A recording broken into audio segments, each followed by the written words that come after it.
get a jump on 40. Yeah, something told me to get a jump on 40. Something told me after 40 years I would arrive at the end of the Trail of Tears. Something told me to get a jump on 40. 40 years ain't a long time when you got what you got on your mind. 20 years ain't a long time when you're 40. Yes, 20 years is not a long time when you're 40. Had to tell myself that a few times this week. Welcome, Crazy Horse Bear here, your boy, your blue collar boy. That's right. For the past 3 weeks, I have been gainfully employed in the sheet metal, air conditioning, refrigeration, and heating parts and supply industry of America. If you told me 10 years ago that I'd be settling in for 20 years of blue collar, not even 9 to 5, it's 7:30 to 5, it's 45 hours a week, which was kind of felt like a knife in my chest when I heard that, because I've worked every kind of job you can work, mostly labor, and the only way I was able to do it was just telling myself you can quit whenever you want. And ever since the military, I've just kind of taken life as like one deployment at a time, 1 year at a time. Just gonna get through this year doing this, not gonna complain. But the only thing that gets me through it is knowing I get to break away again afterwards. This time, however, seems like I'm in it for the long haul. Most importantly, I wasn't going to tell the internet this for a while, but me and my wife have just reached the second trimester of our first child. Probably our only child. But she is indeed pregnant. She is with child. And honestly, being married, I was ready to settle into whatever kind of labor I had to do just to keep the bills paid and to keep the balance, the universe and the force and the frequencies all balanced, just so I could, anything I had to do to be able to come home to my wife every evening, it really didn't matter. But now that there's a child in the equation, it really doesn't matter. I truly would dig ditches or, cut grass, whatever I had to do. But I'm lucky. The Lord works in mysterious ways. Since moving to this current place, let me tell you about this place. This is storage room number 1 of my new house. All my late father-in-law's stuff is piled in here, layer after layer of it that has to be gone through. It's like a long episode of American Pickers around here.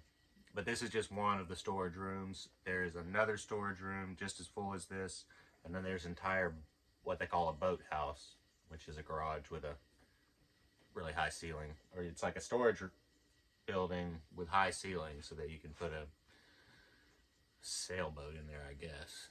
I don't think that he ever had a sailboat, but it's just full of tools and materials and 100 yard sales worth of stuff. My family are not hoarders, but my wife was living here, and then her father and mother were living in South Carolina for quite a few years, but then when they found out he had cancer, they moved back here. They moved everything back here, didn't get organized a lot, and as this cancer got worse, all this stuff became less and less of a priority until he finally passed. And then I moved into the vacuum he created, and that's where I am now, trying to fill those big shoes. He was like I think I've said it before. He was a true high-functioning bear of a man. So that's the story. Working, and yeah, just growing up, like, you know, I could go into great detail about just the weirdness of being attached to a clock. The way in the West we assign value to someone's time. We're like, everybody who works somewhere, they get the same amount of money per hour, when obviously not every single person gets the same amount of work done every hour. So massive imbalances in the whole way we do, the whole way we work and employ people in this culture. There's a lot wrong with it, and obviously, the weird business is closing. There's a worker shortage, but there's not really a worker shortage. It's more of a general strike for a bigger piece of the pie, when no one really knows what goes into making the pie in the first place. Everybody just wants a bigger piece. This is not sustainable. But this job, they're all family guys. Oh, and this job, like, it's a Christian business. It's a very large Christian business, but it's a Christian business. And what makes a business Christian, more than just the management being Christians,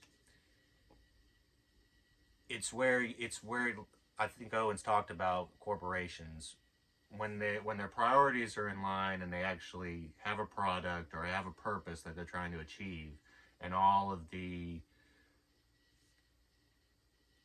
day-to-day activity goes into just performing and producing in a good way, this business will survive.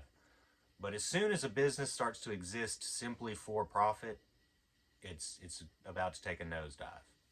And some nosedives are longer than others, but once providing a good service or a good product is no longer your priority, you're on the way out.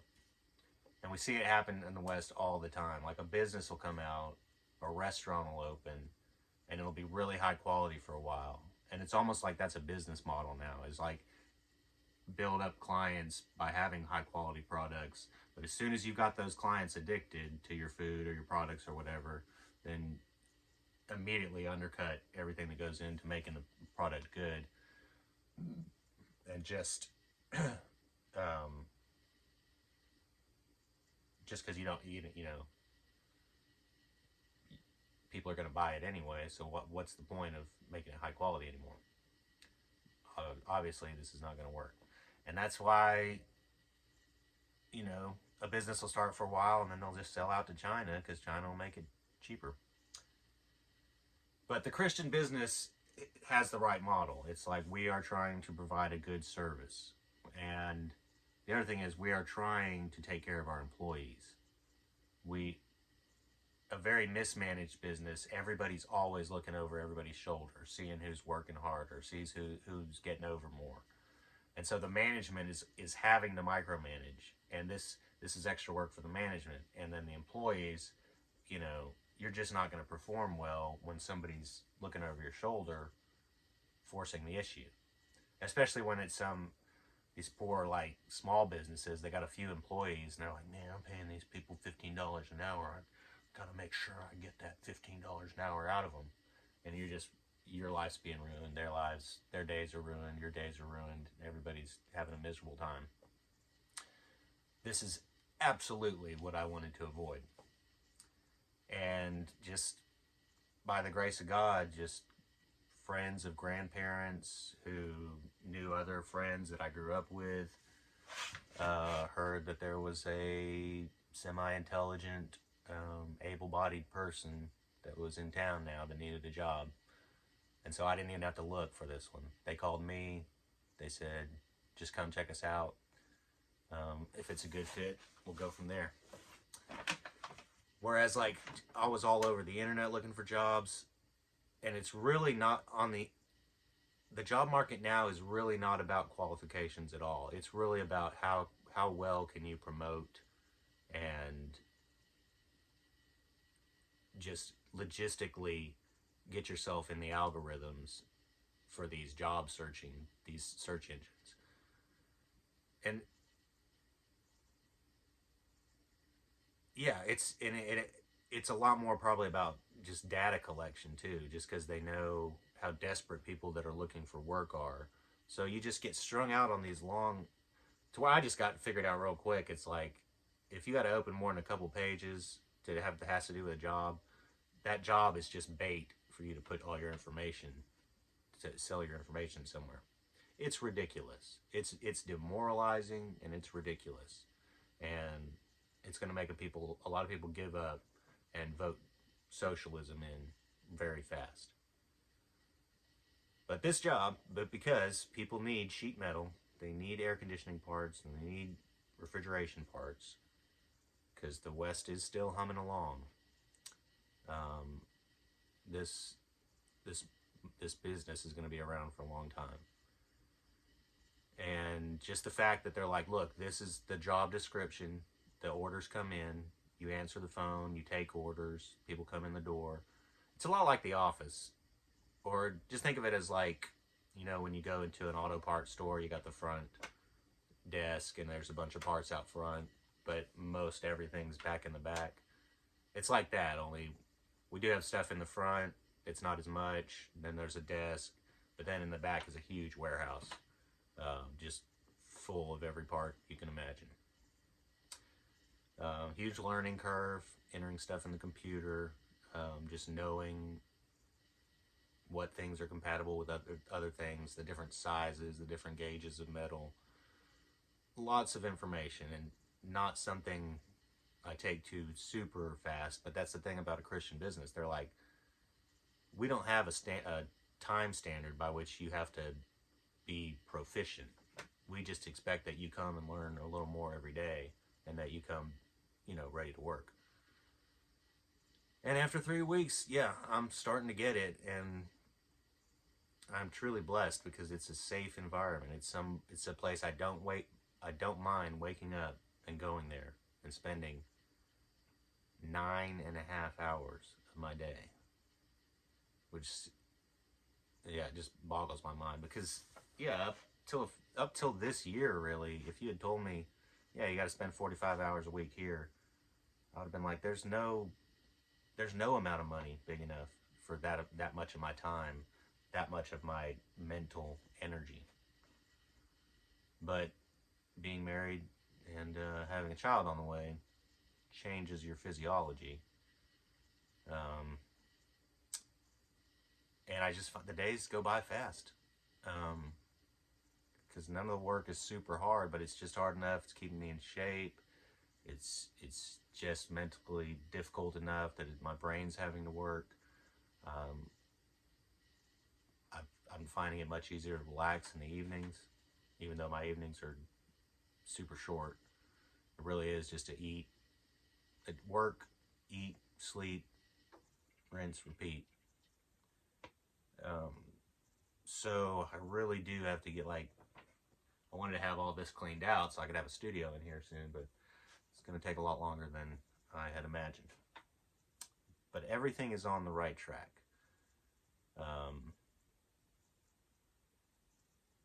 I couldn't be more happy with the job, the Christian job. And yeah, as far as the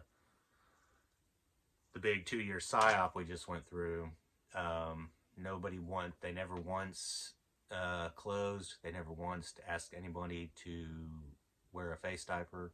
They never once asked anyone to get any kind of inoculation. It was just, it truly, it did not affect the real hardworking blue collar middle America. Was not affected by this. It was really just everybody that was looking for a reason to have their lives disrupted. That it was the universal excuse. But if you were in a blue collar environment and you were just looking to remain stable, nothing changed. So that's very uplifting, inspiring. I'm very thankful for it. Hopefully I'll have more to talk about. Yeah, because I just, having worked all the jobs I've worked, it's really black and white about what a good job and a bad job is now. But aside from work, what else is going on in the world? Oh yeah, World War III might be kicking off. And to be honest, I'm just loving this one. I'm loving how everybody that was arguing over the last PSYOP are now all of a sudden on the same page. We got to save Ukraine. And I haven't done even hardly any research. I can just tell from the algorithms on the internet that this is a completely manufactured. I mean, every picture that's coming across social media is perfectly staged, perfectly framed. Nobody's dirty. Nobody's hungry. Nobody's exhausted. Nobody's shell shocked. These are just the headlines. And yes, people are dying. Like, yeah, Ukraine's government has completely sold them out.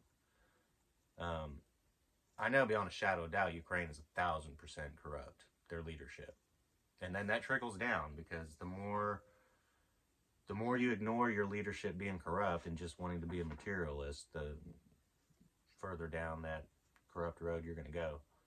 I really don't know about Russia though, because in my mind, McDonald's is moving out, all the cryptocurrencies are moving out, Coca-Cola's moving out, pornography sites are shutting down in Russia. It's like these are the best things that could happen to a nation. It's almost like that's exactly what they wanted, but then the West is just putting the spin on it like, oh, we're punishing them with this. Because they were forced to leave, they're acting like they voluntarily left for humanitarian reasons. It's very obvious, my small group of people who I talk to about these things, when they ask for my opinion, I'm just like, don't have an opinion yet. Don't just the truth will play out. But if you get emotionally charged and sucked into this, you're gonna be wrong. Really, either way, if you're pro-Russia or pro-Ukraine. But Ukraine, this is how you know how deep they go with these psyops. Obviously, the big boogeyman now is, well, is Putin gonna drop a nuclear bomb? I've seen the nuclear bombs on the TV go off. They would level a whole city. And I saw that HBO Chernobyl documentary, and they melted people's faces right off. I went back just because I don't know much about Chernobyl. I was pretty young when it happened. But the footage, going back and looking, yeah, lots of people died, I'm sure. Lots of people got sold out. But the whole Chernobyl psyop was to just keep this fear of nuclear activity in the mind of the West. But it was a complete inside job, complete psyop, all of it. 90% of the people involved were actors. The other 10% were just the poor nobodies that, were sacrificed. They were just in the wrong place in the wrong time. Probably by their own faults. But that's just how deep Ukraine goes as far as the international psyops that it's cooperated with.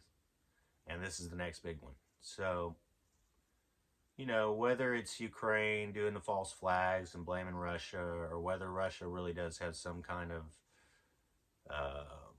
legitimate reasons for the show of force that they're supposedly going through with right now, I don't know. Right now, it's just entertaining, and I find it very interesting. And hopefully I'll have more insights about it in the near future. But until then, keep crushing, keep working hard. Find yourself some good Christians to work for, because they're the only ones worth working for.